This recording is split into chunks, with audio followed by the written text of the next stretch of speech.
All right, Moses joining the desk. That was an unbelievable finish for the Wheatland Football Championship title. Of course, we saw the two local high school teams going head-to-head. And it was really great, of course. You look at the Lloyd Comp Barons on the one side. Definite resurgence under their new head coach, Aaron Harper.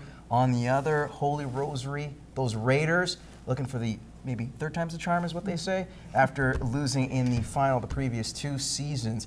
We'll begin with the Raiders' opening drive. Carl Teledetsky drops back to pass and finds Matthew Shapelski in the back of the end zone. Silver and Black up 7-0. Now we'll fast forward to the second quarter, 7-3 Raiders. Kirk Hahn pump fakes, then connects with Chase Guest, the halfback. Makes an appearance on offense, coming up with a big gain, but the Barons offense was stymied a few plays later. Zach Desiatnik comes up with a huge interception.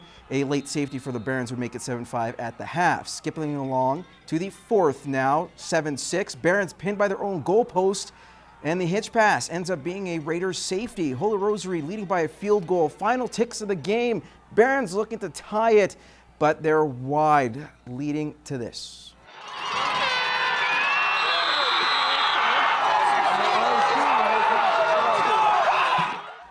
The Raiders capture the Wheatland football title for the first time in 3 tries. We head back to reaction from a thrilling finish at Holy Rosary Field. We couldn't move the ball, and we were having a hard time. Makes a big catch, then get stuffed and get stuffed and get stuffed. So for the defense to hang tough was good. Proud of those kids. We just kind of all rallied together, and it's really what we needed. We went big on big, and we just had the energy, and we were all amped up. We wanted to win this. We just really wanted to win this. It wasn't a lack of effort. I don't think it was a preparation thing. It was just they made the play and we didn't. So I'm happy with the way our guys played today, and I'm happy with our season so far. Right now it's a bummer. All the emotions are running high. Everyone's sad that we lost, but you know, provincials are coming, so we just got to put it behind us. The high school football final wasn't the only championship here in the border city. It was also the Pee Wee Wheatland Football League finals, pitting the defending champion Lloydminster Steelers against the Bonnyville Renegades. Gotta love the snowy conditions from yesterday at St. Mary's Field, picking things up in the second quarter. 0-0. The Renegades' Mason Sartain reverses field, and he is off to the races.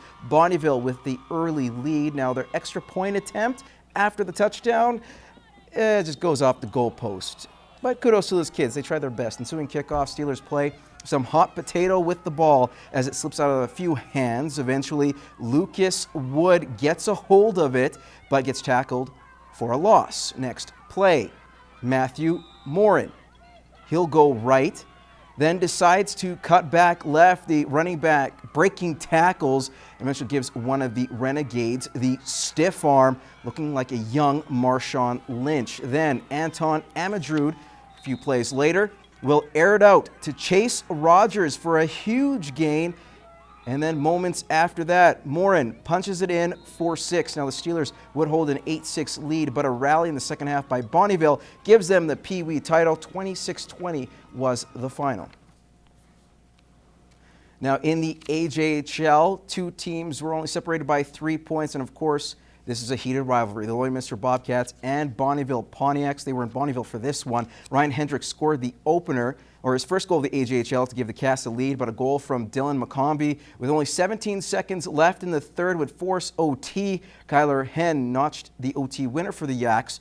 The Cats now sit in second in the North Division, and Bonnyville still 3 points behind fourth place, that is. Lloydminster back at home on Wednesday, facing the third place Sherwood Park Crusaders. And that is your first look at sports. Gerard Lampow has your weather details coming up.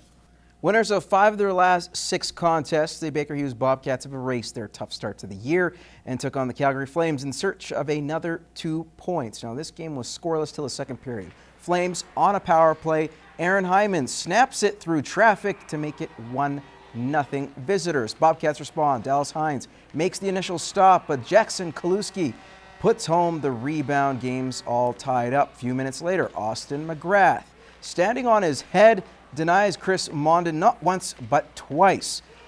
But in the third, Jaden Leong's shot. After the clearance here, Jaden Leong's point shot takes a deflection and finds the back of the net. That's all she wrote. 2-1 Flames, the final. Turning to curling now, the 10th annual Whitney Field Junior Curling Classic came to a close over the weekend. On the women's side, the draw had two Manitoba teams, Team Watling taking on Team Mackay in the final. In the third end, Mackay was up 5-0, but Watling battles back, winning in the final end to take it by a score of 7-6, walking away with the $3,000 prize.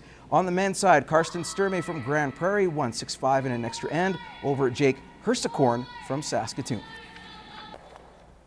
Now to volleyball. The Rustlers men's and women's teams had a home and away contest this weekend against Augustana.